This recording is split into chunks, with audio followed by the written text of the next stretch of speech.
Hi, welcome to the walkthrough video for Worship Essentials 2.1, an exciting update to our flagship Worship Essentials product. Worship Essentials 2.1 lets you play creatively with all the patches and features you need as a modern worship keyboardist. Worship Essentials 2.1 does not require any third-party software or plugins. As long as you have a Mac with MainStage, you're ready to go. I'm Aaron, and I'm going to show you all about it. After downloading the file included with your order, double-click the Worship Essentials 2.1 installer and agree to the license terms. Then double-click on the Worship Essentials 2.1 install package and follow the installer through the wizard. This will move all of the related files and dependencies into place. And here you can see where it's moving everything. If you need to do this manually or prefer to install it manually, double-click the Worship Essentials 2.1 manual installer and then move all the dependencies into the appropriate place.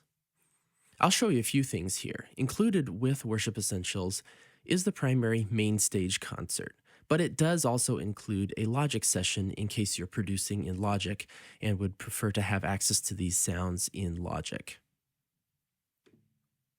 In the Extras folder, there's a few little goodies as well. We have a Nano Control 2 configuration file that loads the defaults needed for Worship Essentials, and we also have some wallpapers in case you'd like to spice up your rig with some Worship Essentials artwork. Once Worship Essentials is installed, navigate to your Music folder, into the MainStage folder, and then double-click the Worship Essentials 2.1 concert. I'll load that now.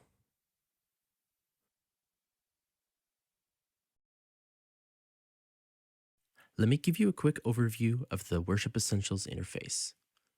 The layout of Worship Essentials very closely mimics the layout of the Korg Nano Control 2 because all the on-screen controls are pre-mapped to buttons, knobs, or faders on the Korg Nano Control 2.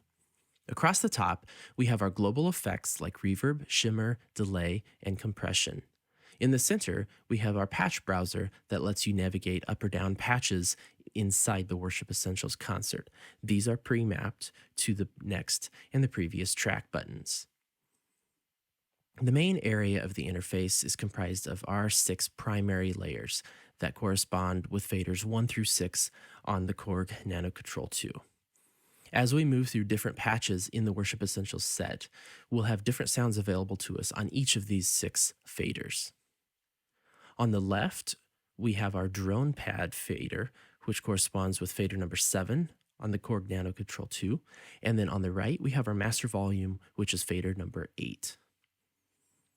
In the very low left corner, we have a panic button to clear any MIDI notes that may get stuck. Panic is mapped to the far lower left button on your MIDI controller as well. In the lower right-hand corner, we have a tap tempo button for tapping in any tempo, because all the effects and delays within the concert are tempo locked and will adjust themselves to any tempo that you tap in. Now below the main area, we have our Drone Tools section. Drone Tools is an ambient pad generator that triggers an endlessly sustaining pad that you can play on top of. And we'll get into that in just a moment. But before you're ready to play, we need to make sure that your MIDI controller is set up to work with Worship Essentials.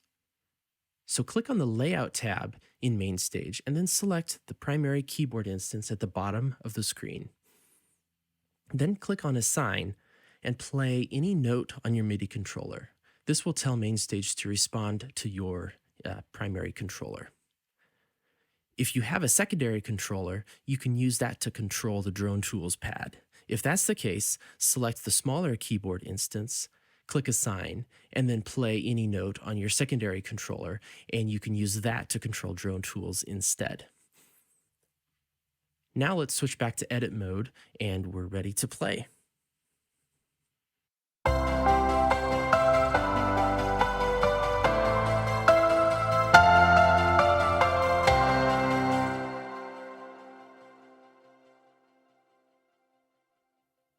For each sound inside each patch, the 3 buttons to the left of the fader modify different aspects of that sound. For instance, on this particular patch, layer number 1 is our piano sound.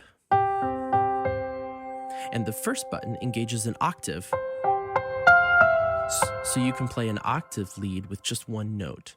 Our second button engages a little bit of a high-end EQ boost, so it cuts through a little better. And then the third button engages a velocity limiter to keep the velocities in the soft, super delicate range. And the concept is the same across the rest of the sounds on all of the patches. A new feature for Worship Essentials 2.1 is our new Patch Designer feature that lets you put any sound in the Worship Essentials library on any layer. In the patch list on the left-hand side, expand the Patch Designer Layer 1 folder. This folder has a patch for every single sound in the Worship Essentials library, but it's pre-mapped to the Layer 1 position.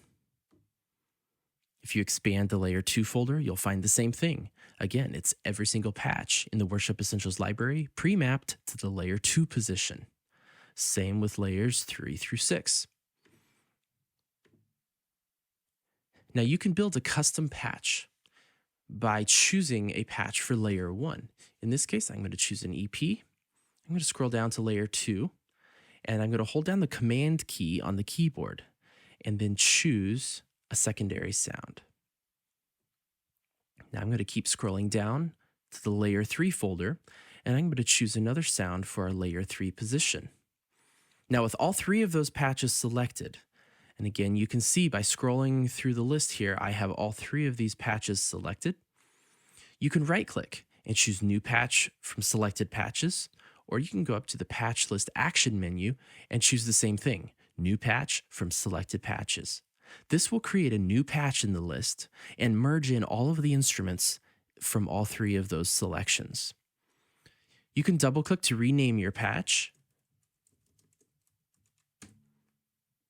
and then you're ready to go. Here's the EP on Layer 1, pad on Layer number 2, and our organ on 3.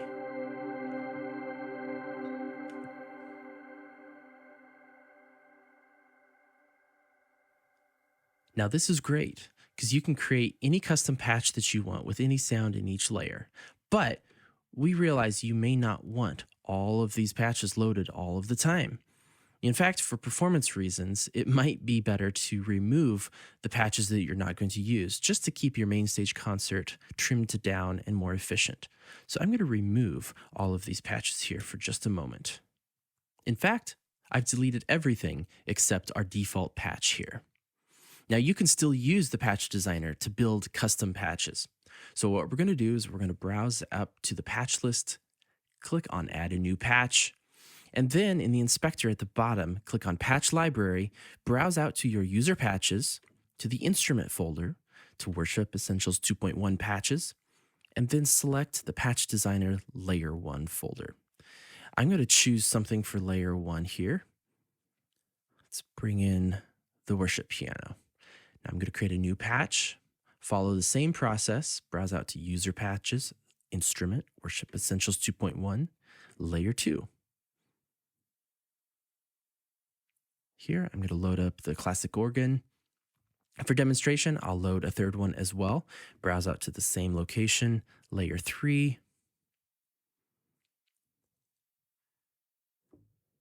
Bring in this.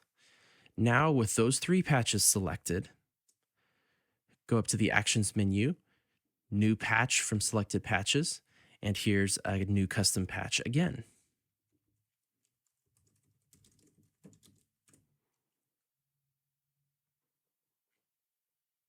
Using this feature, you can keep the Worship Essentials concert stripped down so it functions better, but you can still build the custom patches that you want.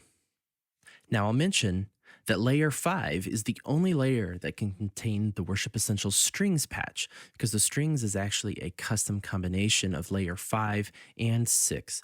So if you're looking for the Worship Essentials strings, make sure to put those on Layer 5.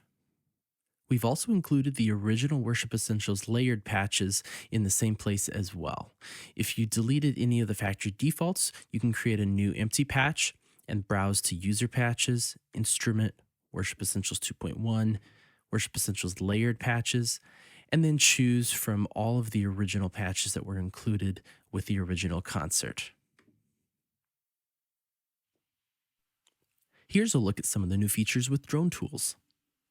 As I mentioned before, you can set up a secondary keyboard to trigger the drone pads, or you can click the notes on the screen.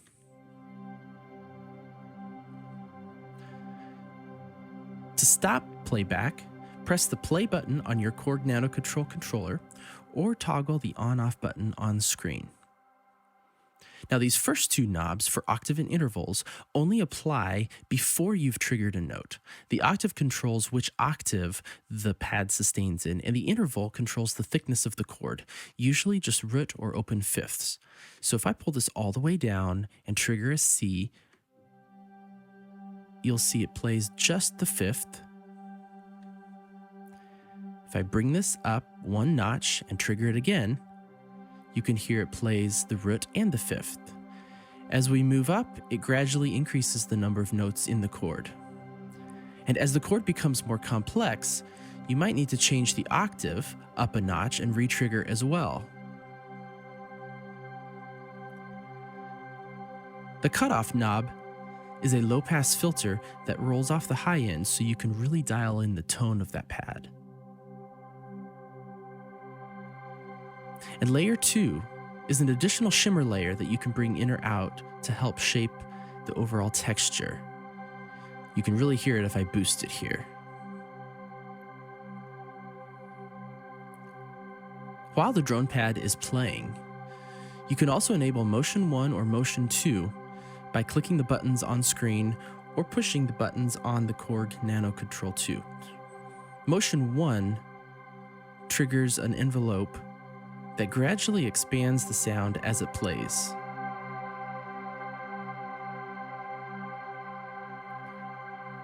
Motion 2 introduces a slight bit of pulsing.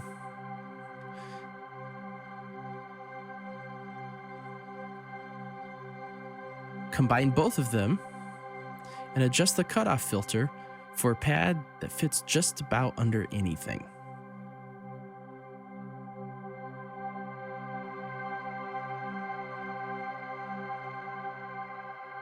I know you'll love playing with Worship Essentials, and we'd love to hear from you too. So be sure to find us on social media and share with us how and where you're using Worship Essentials.